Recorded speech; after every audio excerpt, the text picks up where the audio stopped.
All right, so before we kick off this video and kind of go into detail, right in front of me is the donor for Fred, the 1953 F350 that we are going to restore. And I can guarantee after you watch this video, you're gonna see just how hardworking I am for this YouTube channel. So I'm gonna go ahead and roll the footage, and you guys will get to see what this is. And it is probably gonna be a two-part video. I apologize ahead of time for that, but it's the only way that it makes sense because I got an entire day into getting this thing back here, and luckily I had a good friend that was able to come out and give me a hand.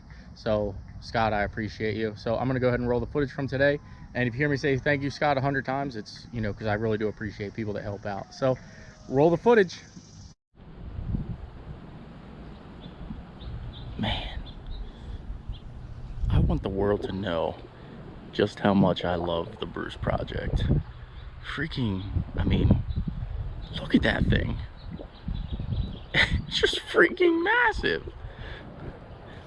Good morning, guys, and welcome to the channel. If you guys are new to the channel, I am Senate Steve, and we got an array of cars. I'm not going to do the rundown because, frankly, I'm sure you guys know by now I've put out a bunch of videos, and if you haven't and you're new stopping in, definitely go hit that subscribe button, smash a like, share some positivity and some kindness, and let's just have a good video. So today, we are actually going to pick up a new drivetrain for the 1953 Ford Project. That's right, we got our Gen Y hitch. Check them guys out. I'll have a link in the description. They actually sponsored me for the video. An absolute killer piece, and I'm not kidding, guys. It made a world of difference in towing. I don't have the bounce or anything like that, and it is a freaking killer piece. But anyway, that's not here what we're here to talk about. I mean, we kind of are, but we're jumping in the F450, and we are headed to Copart, guys. That's right, Copart. I'm sure I left it in the thumbnail or something like that, but Copart is where we are purchasing a drivetrain. And I don't think it's going to be something that you guys are, you know, expecting 100%, because I did say I was going to go come and swap, but we are changing it up. And well, I'm not going to say anymore because I probably gave away all the details already, but we're going to head to Copart and get this thing loaded up. I believe a wheel is broken off, so we do have a couple boards with us. And I did end up purchasing a winch, which we'll play that video later. But we did end up getting a 12,000 pound winch for the F450 and for the Bruce Project, and I'm freaking excited, guys. So let's jump in the truck, head over to Copart. It's about an hour drive. We're gonna head there and see what we're getting ourselves into. You know, you absolutely build something that you love when you just can't stop looking at it.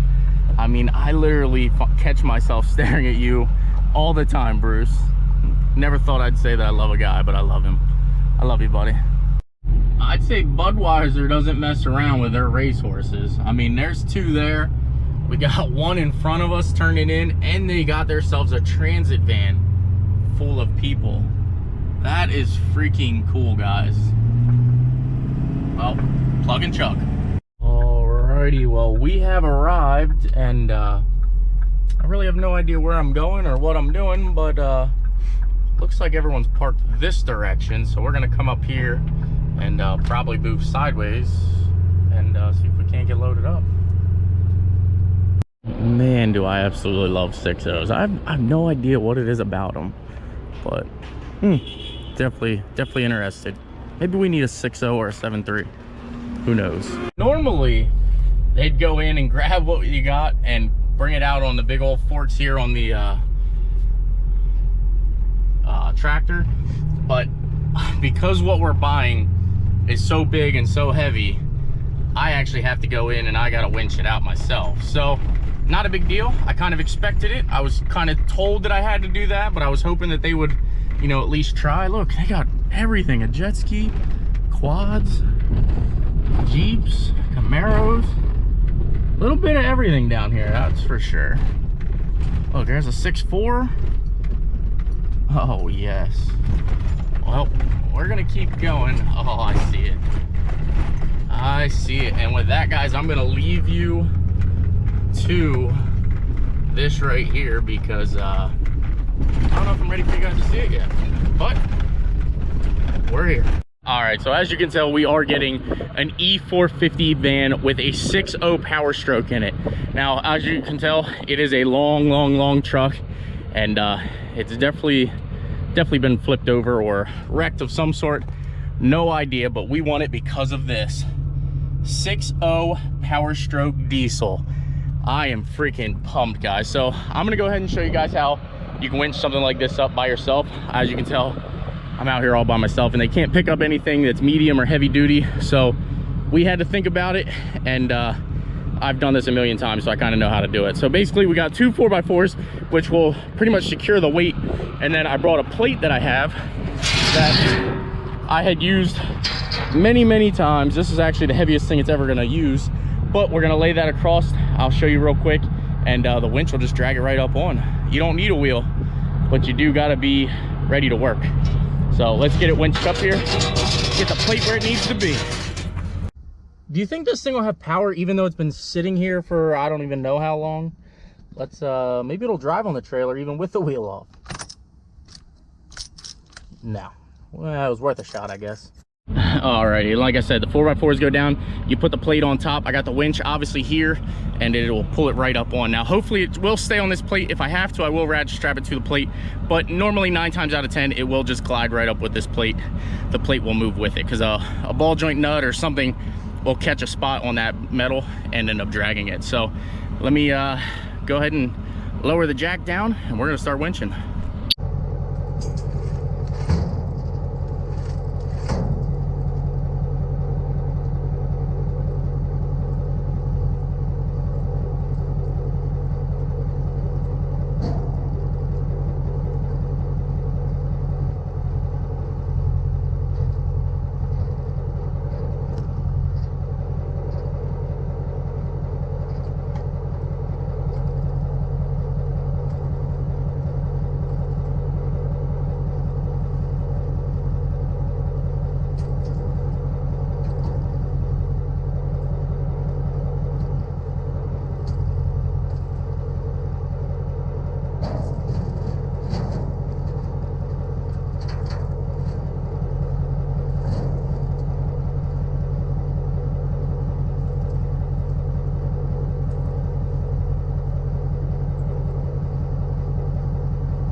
I gotta go ahead and give Gen Y another shout out here. This is actually coming in really handy, and I'm glad that I have it, because we are about maxed out right here and we're still not on the trailer. As you can tell, our rear wheels are still off of the trailer a little bit. So in order to get our distance that we're gonna need, rather than ramming the front end into my brand new winch, we can put it in the Gen Y receiver here, and it'll pull it right on. So let's get it swapped over here to the Gen Y. And I'm freaking pumped, guys. Definitely check out Gen Y. They've come in handy more than once already, and definitely the capability of it is 21,000 pounds. So this is nothing for it. Let's keep going. All right, well, sorry about the wind noise, but we have got it strapped down to where it's definitely super sketchy. It's a lot longer than I thought it was gonna be. They told me it was 14 feet from wheel to wheel. It actually turns out that it's 15 and a half, almost 16 feet. So I really had to pull it forward, and we are definitely super working that Gen Y hitch this time. So luckily I called my buddy Scott Anthony. He owns Cumberland Valley Motor Cars, and he actually has a place that's about, I don't know, 4 miles from here.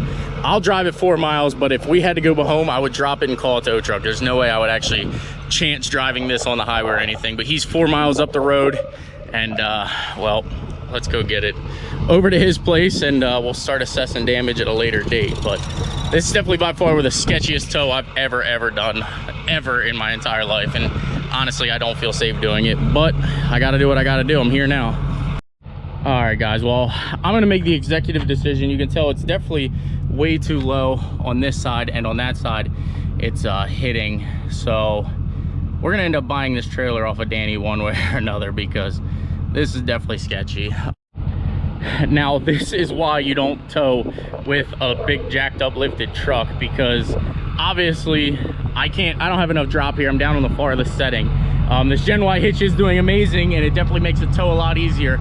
However, I need more drop, so I'm gonna have to run back to the house and grab that other receiver. Good thing I didn't sell it or throw it away or anything like that, but we're gonna have to go grab that other receiver, because that's actually I think 10 or 11 inch drop, as of the Gen Y is only 9. So I might have to get with Gen Y and see if I can get a 12-inch drop, because after watching this, yeah, I need more drop. So stay tuned. I'm gonna run home and grab the other receiver. Well, since I know how the internet works, I'm gonna go ahead and measure this now. Now, the tongue of the trailer is only about 15¼ inches off the ground, and I definitely need more of a drop than that. So it's not the Gen Y receiver, guys, I'm telling you 100%. It's just the fact that I don't have enough drop. Otherwise, this hitch would do this, and it would do it with ease. So do not give Gen Y crap, only give me crap, because I only ordered a 9-inch instead of a 12. So you need to know 15¼ inches. Let's go get the drop hitch, and we'll get her tossed on here. Damn, definitely my fault.